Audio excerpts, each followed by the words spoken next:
সম্প্রতি বাংলাদেশে ধর্ষণের মতো ঘটনা বেড়েছে বহুগুণে। কখনো সমালোচনা ধর্ষণের বিচার না পাওয়ায়, আবার কখনো ধর্ষণকে নারী নির্যাতন বলা নিয়ে। কিন্তু নির্যাতন আর ধর্ষণের মতো অপরাধকে কি একই কাতারে ফেলা যায়?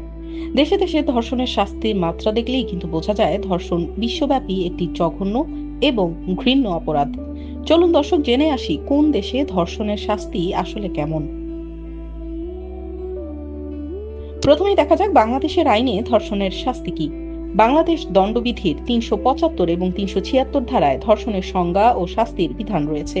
২০২০ সালে সংশোধিত আইনে ধর্ষণের সর্বোচ্চ শাস্তি মৃত্যুদণ্ড নির্ধারণ করা হয়, যা আগে ছিল যাবজ্জীবন। এছাড়া দ্রুত বিচারের জন্য নারী ও শিশু নির্যাতন দমন ট্রাইব্যুনালও রয়েছে বাংলাদেশে। পার্শ্ববর্তী দেশ ভারতে ধর্ষণের সর্বোচ্চ শাস্তি যাবজ্জীবন কারাদণ্ড। ২০১২ সালে দিল্লির গণধর্ষণের ঘটনার পর এই আইন আরও কঠোর করা হয়। এছাড়া ২০১৮ সালে পাশ হওয়া আইনে ১২ বছরের কম বয়সী শিশুকে ধর্ষণের সর্বোচ্চ শাস্তি মৃত্যুদণ্ড করা হয়। আবার কিছু কিছু ক্ষেত্রে কেমিক্যাল ক্যাস্ট্রেশনের মাধ্যমে নপুংসক করার আইনি অনুমোদনও রয়েছে দেশটিতে। শ্রীলঙ্কার দণ্ডবিধির ৩৬৪ ধারায় ধর্ষণের শাস্তি ন্যূনতম ৭ বছর কারাদণ্ড এবং সর্বোচ্চ শাস্তি যাবজ্জীবন। এছাড়া দেশটিতে শিশু ধর্ষণের সর্বোচ্চ শাস্তি মৃত্যুদণ্ড বা যাবজ্জীবন কারাদণ্ড। রাশিয়াতেও শিশু ধর্ষণের সর্বোচ্চ শাস্তি মৃত্যুদণ্ড। এছাড়া যৌন অপরাধীদের কঠোর শ্রম শিবিরে পাঠানো হয় রাশিয়ায়। পাকিস্তানে ধর্ষণের অপরাধে সর্বোচ্চ শাস্তি মৃত্যুদণ্ড কিংবা যাবজ্জীবন কারাদণ্ড। তবে বারবার যারা ধর্ষণের মতো অপরাধে অভিযুক্ত প্রমাণিত হয় তাদেরকে প্রথমে রাসায়নিক প্রয়োগের মাধ্যমে নপুংসক করে দেওয়া হয়। ২০২০ সালে এই বিশেষ আইনটি পাশ হয় পাকিস্তানে।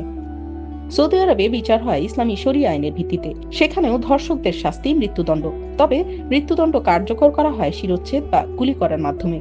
এছাড়া চীনে ধর্ষণের জন্য মৃত্যুদণ্ড বা যাবজ্জীবন কারাদণ্ড দেয়া হয়। কিছু কিছু ক্ষেত্রে রাসায়নিক প্রয়োগের মাধ্যমে নপুংসক করা হয় অপরাধীকে।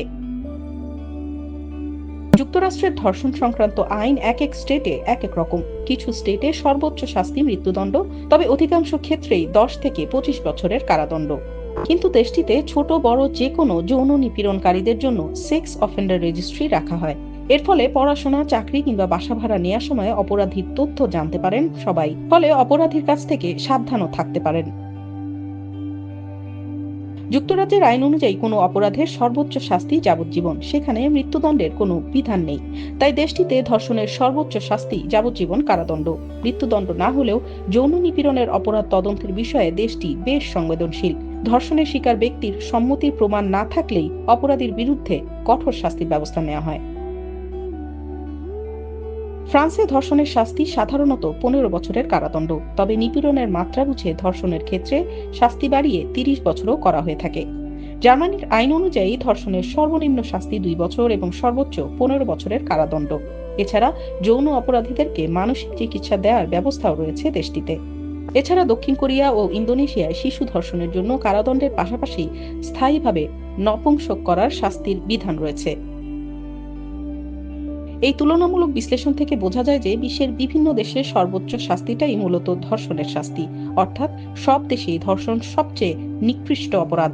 পাশাপাশি সেক্স অফেন্ডার রেজিস্ট্রির মতো উদ্যোগ অপরাধীকে সামাজিক শাস্তির আওতায় আনে, ফলে এই ধরনের অপরাধ করার প্রবণতা কমে আসে। তবে কঠোর শাস্তি দিলেই তো আর ধর্ষণ বন্ধ হয় না, বরং সামাজিক সচেতনতা বৃদ্ধি, নৈতিক শিক্ষা ও দ্রুত বিচার নিশ্চিত করাটাও সমান জরুরি।